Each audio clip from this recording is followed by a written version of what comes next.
ሰላም ጤና ይስጥልኝ እንደምን ቆያችሁ የቀዳሞት ሚዲያ ተከታታዮቻችን ለአሁን ሰዓት ያልናቸውን ዜናዎችን እንደሚከተለው ይዘን ቀርበናል። በዋና ዋና ነጥቦችን እንጀምራለን። እርዳታ ወደ ትግራይ እንዳላስገባ የኢትዮጵያ መንግስት ከለከለኝ ሲል የተባበሩት መንግስታት ድርጅት አስታወቀም። የህወሓት ታጣቂዎች ትጥቅ መፍታት ጀመሩ ሲሉ የአማራ ልሂቃን ተናገሩ። በመንግስትና በህወሓት መካከል የሚካሄደው ንግግር እስከ አርብ እንደሚቀጥል ተነገረም። ትላንት የአማራ ብሔራዊ ንቅናቄ አብን በወቅታዊ ጉዳዮች ላይ መግለጫ ሰጥቷል። ወደ ዝርዝሩ ተሸጋግረናል። የህወሓት ታጣቂዎች ትጥቅ መፍታት ጀመሩ ሲሉ የተስፋፊው አማራ ልሂቃን ተናገሩ።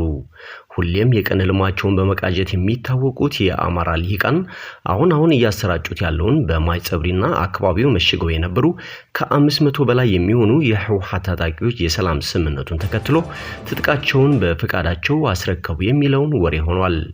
የሚገርመው ደግሞ የትግራይ ሰራዊት በፍቃዳቸው ትጥቃቸውን ለአካባቢው አስተዳደር በማስረከብ ወደ ጊዜያዊ ካምፕ እየገቡ ይገኛል የሚለውን ቀልዳቸውና ምኞታቸውን ነው። በትግራይና በኢትዮጵያ መንግስት መካከል የሚካሄደው ንግግር እስከ አርብ እንደሚቀጥል ተነገረም። የኢትዮጵያና የትግራይ መንግስት ባለፈው ሳምንት ደቡብ አፍሪካ ውስጥ የሰላም ስምምነት ከተፈራረሙ በኋላ በናይሮቢ የቀጠለው ንግግር እስከ አርብ ሊቆይ እንደሚችል ነው የተነገረው። የፕሪቶሪያውን ስምምነት ተከትሎ ሰኞ ጥቅምት 28 2015 ዓ.ም በሁለቱም ወገኖች ከፍተኛ ወታደራዊ አመራሮች አማካኝነት መካሄድ የጀመረው ንግግር ትላንት ሮብ ጥቅምት 30 2015 ዓ.ም ይጠናቀቃል ተብሎ ሲጠበቅ ነበር። በኬንያ የኢትዮጵያ ዲፕሎማት እንደተናገሩት ከሆነ ግን በሁለቱ መካከል እየተካሄደ ያለውን ንግግር እስከ ነገ አርብ ድረስ ይቀጥላል ብለዋል። ኬንያ ናይሮቢ ውስጥ በሁለቱም ወገኖች ከፍተኛ ወታደራዊ አመራሮች መካከል እየተካሄደ ያለውን ንግግር በዝግ እየተደረገ ሲሆን እስካሁን ስላለው ሂደትና ስለደረሱበት ውጤት የተባለ ነገር የለም። ውይይቱ ወደሚካሄድበት የናይሮቢ ካረን ሞሮን ማዕከል ከሁለቱም ወገኖችና ከአሸማጋዮች በስተቀር መግባት የማይቻል ሲሆን በንግግሩ ማጠቃለያ ላይ ለጋዜጠኞች መግለጫ ይሰጣሉ ተብሎ ይጠበቃል። በትግራይ ለሁለት ዓመታት የተካሄደውን ደም አፋሳሽ ጦርነትን ለማብቃት በአፍሪካ ህብረት አሸማጋይነት ከአንድ ሳምንት ደቡብ አፍሪካ ውስጥ የተካሄደው የመጀመሪያ ዙር ድርድር በተመሳሳይ ከተያዘለት ጊዜ ተጨማሪ ቀናትን መውሰዱ ይታወሳል። ባለፈው ሳምንት የትግራይና የኢትዮጵያ መንግስት ለሁለት ዓመት የዘለቀውን ጦርነት ለማብቃት ቋሚ ግጭት ለማስወገድና ትጥቅ የመፍታት ስምምነት ተፈራርመዋል። ደቡብ አፍሪካ ፕሪቶሪያ ውስጥ ሮብ ጥቅምት 23 2015 ዓ.ም የተደረሰው ስምምነት ደም አፋሳሹን ጦርነት ለማስቆም የእርዳታና መሰረታዊ አገልግሎቶችን ለማስጀመርና የሀገሪቱን ህገ መንግስት እንዲከበር የማድረግ ዓላማ ያለው ነው። ለ10 ቀናት የቆየውና በትግራይና በኢትዮጵያ መንግስት መካከል ሲካሄድ የቆየው ንግግር ማብቂያ ላይ ሁለቱም ወገኖች የደረሱበትን 12 ነጥቦችን የያዘ ባለ 2 ገጽ ስምምነት በጋራ ይፋ አድርገዋል።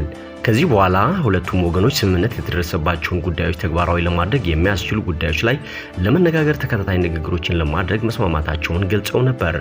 በዚህም መሰረት ትጥቅ መፍታትን፣ የሰብአዊ እርዳታ አቅርቦትን፣ መሰረታዊ አገልግሎትን ማስጀመርና ሌሎች ጉዳዮችን በተመለከተ ለመነጋገር የሁለቱም ወገኖች ከፍተኛ የጦር አዛዦች ናይሮቢ ላይ እየተነጋገሩ ይገኛሉ። የፌዴራል መንግስቱን የመከላከያ ኃይል በመወከል ኢታማዦር ሹሙ ብርሃኑ ጁላና የትግራይ ሰራዊት ዋና አዛዥ ጀነራል ታደሰ ወረደ በተገኙበት ሰኞ ጥቅምት 28 2015 ዓ.ም በናይሮቢ ንግግሩ ተጀምሯል። ትላንት የአማራ ብሔራዊ ንቅናቄ አብን በወቅታዊ ጉዳዮች ላይ መግለጫ ሰጥቷል። ፓርቲው በመግለጫው በርካታ ጉዳዮች ያነሳ ሲሆን ከነዚህም አንደኛ በሰላም ስምምነቱ በተቀመጠው አግባብ የሽብር ቡድኑ ሲል የገለጸው ህወሓት ትጥቁን እንዲፈታ መንግስት በሙሉ አቅሙና ትኩረት እንዲሰራ፣ ሁለት የነፃ አውጪ ግንባሮች ፖለቲካዊ ህልውና ህጋዊ ዕውቅና በሚያገኙበት ሀገር የሀገር ሉዓላዊነት የግዛት አንድነትና ሀገራዊ አንድነት ማረጋገጥ የማይቻል በመሆኑ መንግስት ራሱን የትግራይ ህዝብ ነፃ አውጪ እያለ የሚጠራውን ቡድንና መሰል ነፃ አውጪ ቡድኖች የፖለቲካ ህልውናቸው እንዲከስም እንዲሰራና የህግ ክልከላ ስራ ላይ እንዲያውል፣ 3 የአማራ ህዝብ ክፋይ የሆኑትና ከ30 ዓመት በላይ በአማራ ማንነታቸው ምክንያት የዘር ማጥፋት ወንጀል የተፈጸመባቸው የወልቃይትና የራያ አካባቢዎች አሁን ባሉበት አማራ ክልል ስር ህጋዊ ዕውቅና እንዲያገኙ የአማራ ብሔራዊ ክልላዊ መንግስትና የፌዴራሉ መንግስት በአፋጣኝ የተጠለባቸውን ኃላፊነት እንዲወጡና በአሸባሪው ትነግ ጀማሪነት በ3 ተከታታይ ዙር በተካሄደው የወረራ ጦርነት ምክንያት ጉዳት የደረሰባቸውን የአማራ አፋርና ትግራይ አካባቢዎች መልሶ የመገንባትና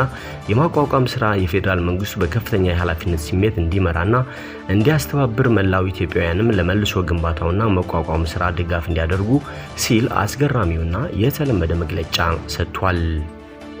በኢትዮጵያ ኮንሶ ያሉ ተፈናቃዮች የሰብአዊ መብት አያያዝ የከፋ መሆኑን ተገለጸም። የኢትዮጵያ ሰብአዊ መብቶች ኮሚሽን ኢሰመኮ በኮንሶ ያሉ የሀገሪቱ ውስጥ ተፈናቃዮች የሰብአዊ መብት አያያዛቸው የከፋ ነው ብለዋል። ኢሰመኮ ይህንን ያለው በደቡብ ክልል በኮንሶ ዞን እና በሶስት ልዩ ወረዳዎች በሚገኙ የሀገር ውስጥ ተፈናቃዮች የሰብአዊ መብቶች አያያዝ ሁኔታን በተመለከተ ይፋ ባደረገበት ሪፖርት ነው። የሰብአዊ መብት ኮሚሽኑ በኮንሶ ዞን በአሌ ልዩ ወረዳ፣ በደራሼ ልዩ ወረዳና በአማሮ ልዩ ወረዳ በአጠቃላይ የተመዘገቡ የሀገር ውስጥ ተፈናቃዮች ከ145,000 በላይ መሆኑን ገልጿል። ኮሚሽኑ የሀገር ውስጥ ተፈናቃዮች ሰብአዊ ድጋፍ እንደማያገኙና በአስቸጋሪ ሁኔታ ውስጥ እንደሚኖሩ ገልጿል። የኮሚሽኑ ምክትል ዋና ኮሚሽነር ራኬብ መሰለ ተቋሙ ክትትል ባደረገባቸው አካባቢዎች የሚገኙ ተፈናቃዮች በቂ የሰብአዊ ድጋፍ ባለማግኘታቸው በአስቸጋሪ ሁኔታ ውስጥ የሚኖሩ ከመሆኑም ባሻገር በተለያዩ ጊዜያት በዚህ አካባቢ የሚያገረሹ ግጭቶችን የተፈናቀሉ ሰዎችን ለተደራራቢ ጉዳትና መፈናቀል እየዳረጉ ነው ብለዋል። ስለዚህም የሚመለከታቸው አካላት ለመፈናቀል መንስኤ የሆኑት ግጭቶችን ማስወገድ፣ በቂ የሰብአዊ ድጋፍ ማቅረብና ተፈናቃዮችን መልሶ ለማቋቋም ምቹ ሁኔታዎችን መፍጠር ላይ ትኩረት መስጠት እንዳለባቸው አመልክቷል። የኢትዮጵያ ሰብአዊ መብቶች ኮሚሽን ኢሰመኮ ይህንን ሪፖርት ያወጣው የሀገር ውስጥ ተፈናቃዮችን በሚገኙባቸው መጠለያ ጣቢያዎችንና ተቀባይ ማህበረሰብ ጋር በመዘዋወር ተፈናቃዮችን፣ የመንግስት ስራ ኃላፊዎችና ለጉዳዩ ቅርበት ያላቸውን መንግስታዊ ያልሆኑ ተቋማት በማነጋገርና የሰነድ ማስረጃዎችን በማሰባሰብ ነው ብለዋል። ተፈናቃዮች ቀያቸውን ጥለው እንዲሄዱ ከሚያደርጉ ምክንያቶች መካከል አንዱና ዋነኛው ግጭት መሆኑን ኮሚሽኑ ጠቁሟል። የአካባቢውን ነዋሪዎች ለግጭት ከሚዳርጉ ምክንያቶች መካከልም የእርሻ፣ የግጦሽ መሬትና የደን ሀብት ይዞታ ይገባኛል የሚለውን ምክንያት አንዱ ነው። ሌሎች ጉዳዮች ደግሞ የአስተዳደር መዋቅር በሚጠይቁና መዋቅሩን በሚቃወሙ እንዲሁም የአስተዳደር ወሰን ግጭት በምክንያትነት ይጠቀሳል። ኢሰመኮ የክልሉና ብሔራዊ አደጋ ስጋት ስራ አመራር ኮሚሽን ለተፈናቃዮች በቂና ጊዜውን የጠበቀ ሰብአዊ ድጋፍ እንዲያቀርቡና እንዲያስተባብሩ ጠይቋል። ለመፈናቀል መንስኤ የሆኑትን የአስተዳደር መዋቅርና የአስተዳደር ወሰን ጥያቄዎችን የተለያዩ የህብረተሰብ ክፍሎችን ባሳተፈ መልኩ አፋጣኝ መፍትሄ ሊሰጥ ይገባልም ብሏል። በደቡብ ኢትዮጵያ ክልል ኮንሶ አካባቢ ባለፉት ዓመታት በተለያዩ ምክንያቶች በማህበረሰቦች መካከል በተደጋጋሚ በሚከሰቱ ግጭቶች ከሚፈናቀሉት በተጨማሪ የበርካታ ሰዎች ህይወት የጠፋ ሲሆን ከፍተኛ መጠን ያለው የንብረትም ለውድመት ተዳርገዋል። የቀድሞ የፊፋ ፕሬዝዳንት ሴፕ ብላተር የ2022 የዓለም ዋንጫን ኳታር እንድታዘጋጅ መፈቀዱ ስህተት ነው አሉ።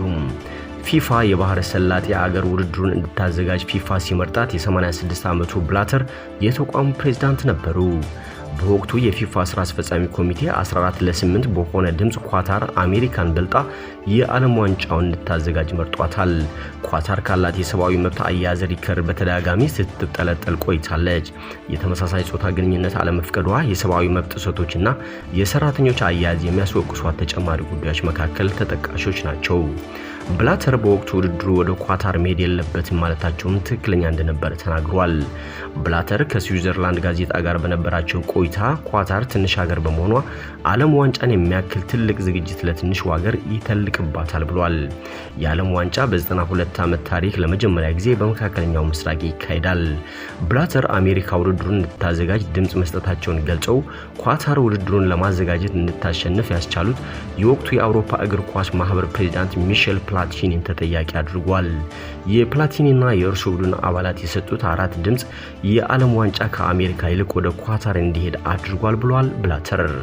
ጨምሮም እንደተናገሩት በኳታር ስቴዲየም ግንባታዎችን ላይ የተሳተፉ ሰራተኞች አያያዝን በተመለከተ ጥያቄዎች መነሳታቸውን ተከትሎ ፊፋ አዘጋጅ ሀገራትን የሚመርጥበትን መስፈርት ማሻሻሉን ጨምሮ ተናግሯል።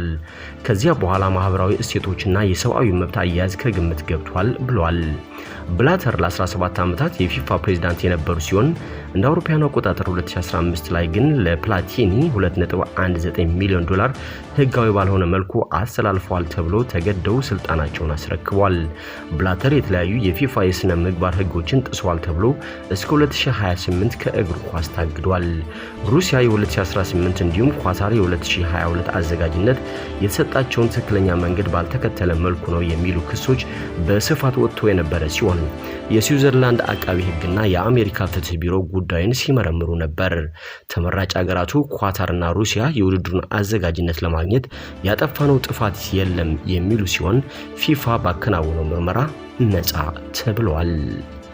ክቡራትና ክቡራን የቀዳሞት ሚዲያ ተከታታዮቻችን ለሰዓቱ ያልናቸውን ዜናዎች የሰማችኋቸው ይመስሉ ነበር። በሌሎች እስክንገናኝ ሰላም።